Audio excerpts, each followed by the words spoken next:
Hobby had മലയാളത്തിലേക്ക് എല്ലാവർക്കും സ്വാഗതം. ഇന്ന് നമുക്ക് ടീ കേക്കിൻ്റെ ഓർഡർ ആയിരുന്നു കിട്ടിയിട്ടുള്ളത് കേട്ടോ. ടീ കേക്ക് പീസായിട്ട് ചെയ്ത് കൊടുക്കണം. അത് സ്കൂൾ ബസ്സിലേക്ക് കിട്ടിയ ഓർഡർ ആയിരുന്നു. നേരത്തെ തന്നെ നമ്മൾ ഒരു പേസ്ട്രി ചെയ്ത് കൊടുത്തിട്ടുണ്ടായിരുന്നു കേട്ടോ. അത് കണ്ടിട്ട് അവർ തന്ന ഓർഡറാണ്. പക്ഷേ ഇത് പേസ്ട്രി അല്ല, നോർമലി ബട്ടർ കേക്ക് ആയിരുന്നു കേട്ടോ. അപ്പോൾ ഇതിലേക്ക് വേണ്ടിയിട്ട് നമ്മൾ 2 കപ്പ് മൈദയാണ് എടുത്തിരിക്കുന്നത്. 2 കപ്പ് മൈദയ്ക്ക് 2 teaspoon baking powder, 1/2 teaspoon baking soda, അത്രയും എടുത്തിട്ടാണ് നമ്മൾ മിക്സ് ചെയ്ത് ഒരു 3 പ്രാവശ്യം അരിച്ച് വെച്ചിട്ടുണ്ട്. പിന്നെ ഒരു 4 മുട്ട എടുത്തിട്ടുണ്ട് കേട്ടോ. അതിൽ 2 ടീസ്പൂണ് വാനില എസൻസ് ചേർത്ത് കൊടുത്തിട്ടുണ്ട്. പിന്നെ അതിൻ്റെ കൂടെ നമ്മൾ പൈനാപ്പിൾ എസൻസ് ഒരു 1/2 ടീസ്പൂൺ ചേർത്ത് കൊടുക്കുന്നുണ്ട് കേട്ടോ. ഇത് കൂടാനായിട്ട് പാടില്ല, ഇത് നല്ല സ്ട്രോങ് ആണ് കേട്ടോ. അപ്പോൾ 4 മുട്ടയ്ക്ക് ഇത്രയാണ് നമ്മൾ ചെയ്തെടുക്കേണ്ടത്. പിന്നെ എഗ്ഗ് നന്നായിട്ട് ബീറ്റ് ചെയ്തെടുക്കുന്നുണ്ട്.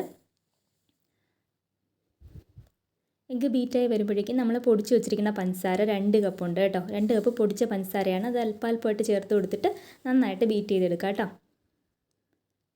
എന്നിട്ട് 1/2 കപ്പ് സൺഫ്ലവർ ഓയിലാണ് ഞാൻ ഈ സമയത്ത് ചേർത്ത് കൊടുക്കുന്നത് കേട്ടോ. നന്നായിട്ട് ബീറ്റ് ചെയ്ത് വന്നതിന് ശേഷം 1/2 കപ്പ് സൺഫ്ലവർ ഓയിൽ ചെയ്തിട്ട് ജസ്റ്റ് ഒന്ന് ബീറ്റ് ചെയ്തെടുക്കുക കേട്ടോ.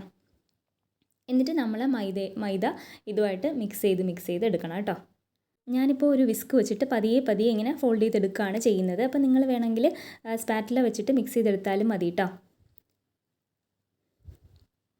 പിന്നെ നമ്മൾ ഒരു സോസ് പാനിൽ 1 കപ്പ് പാലെടുത്തിട്ടുണ്ട്. അതിൻ്റെ കൂടെ 2 ടേബിൾ സ്പൂണോളം ബട്ടർ എടുത്തിട്ടുണ്ട് കേട്ടോ.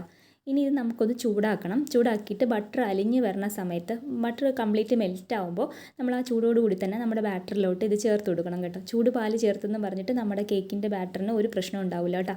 ഇത് ബട്ടർ കേക്കാണേ. അപ്പോൾ ഇത് നന്നായിട്ട് ഇപ്പോൾ മിക്സായിട്ട് കിട്ടിയിട്ടുണ്ട്. ഒരുപാടിട്ട് കുത്തി ഉടച്ച് കളയാതെ പതിയെ ഇങ്ങനെ ഫോൾഡ് ചെയ്ത് അങ്ങനെയാണ് മിക്സ് ചെയ്തെടുക്കേണ്ടത് കേട്ടോ. അപ്പോൾ നമ്മുടെ ബാറ്ററൊക്കെ റെഡി ആയിട്ടുണ്ട്. നമ്മൾ നേരത്തെ തന്നെ കേക്ക് ടിന്ന് റെഡിയാക്കി വെച്ചിട്ടുണ്ടായിരുന്നു കേട്ടോ.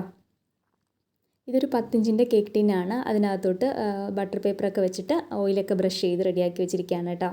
അതിനകത്തോട്ട് നമ്മൾ ഈ ബാറ്റർ ഒഴിച്ചു കൊടുക്കുകയാണ്. എന്നിട്ടൊരു സ്ക്വയർ വെച്ചിട്ട് ജസ്റ്റ് ഇങ്ങനെ ഒന്ന് ആക്കിയതിന് ശേഷം നന്നായിട്ട് ടാപ്പ് ചെയ്ത് കൊടുക്കുക. അതിനുശേഷം പ്രീ ഹീറ്റ് ചെയ്ത് വെച്ചിരിക്കുന്ന ഓവനിലോട്ട് വെച്ച് കൊടുക്കുക കേട്ടോ. ഇത് ഞാൻ ഒരു 180 ഡിഗ്രിയിൽ ഒരു 45 മിനിറ്റ് ബേക്ക് ചെയ്തെടുത്തിട്ടുണ്ട് കേട്ടോ. അങ്ങനെയുള്ള 2 കേക്കാണ് നമ്മളിപ്പോൾ ബേക്ക് ചെയ്തെടുത്തിരിക്കുന്നത്. അപ്പോൾ ഞാൻ രാത്രിയിൽ ബേക്ക് ചെയ്ത് വെച്ചിട്ട് രാവിലെയാണ് ഇതിനെ പീസാക്കുന്നത് കേട്ടോ. നന്നായിട്ട് തണുത്തതിന് ശേഷം മാത്രമേ കേക്ക് കട്ട് ചെയ്യാനായിട്ട് പാടുള്ളൂ കേട്ടോ. ഇപ്പോൾ അത്യാവശ്യം നമ്മൾ സൈസൊക്കെ നോക്കിയതിന് ശേഷം കേക്ക് കട്ട് ചെയ്തെടുക്കുകയാണേ.